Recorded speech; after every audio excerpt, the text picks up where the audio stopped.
Nobel প্রাইজের পিছনে Trump হাত ধুয়ে পড়ে আছে। কিছুদিন আগে নোবেল পুরস্কার দেওয়া হয়েছে তিনজন বিজ্ঞানীকে। জাপানের সুসুমি কিটাগাওয়া, অস্ট্রেলিয়ার রিচার্ড রবসন আর আমেরিকার ওমর ইয়াগি।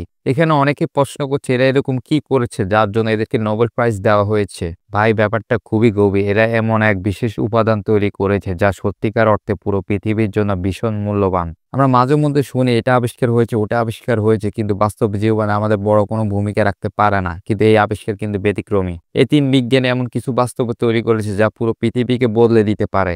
এই উপাদানটির নাম হলো MOF, মেটাল অর্গানিক ফ্রেমওয়ার্ক। প্রশ্ন হলো এটা আসলে কি, এটা আমাদের কোন কাজে আসবে?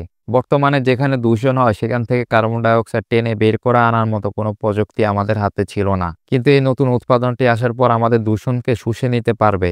একদম একটা প্লাস্টিকের টুকরো পুরো দূষণকে শুষে নিতে পারবে। হয়তো আপনারা বিশ্বাস করবেন না, কিন্তু এই তিন বিজ্ঞানী মিলে এই আবিষ্কারটি করেছে। আপনার আঙুলের সমান প্লাস্টিকের টুকরো প্রায় 100টি ফ্যাক্টরির দূষণ নিজের মধ্যে শুষে নিতে পারে। এতটাই ঘন এই উপাদানটি। আরো অবাক করার মতো ব্যাপার হলো এই আবিষ্কারটি শুধু দূষণ নয়, পানিও শোষণ করতে পারে। অর্থাৎ আর্দ্র জায়গা থেকে পানি টেনে নিয়ে আবার মরুভূমিতেও আবার আর্দ্রতা ফিরিয়ে আনতে পারবে।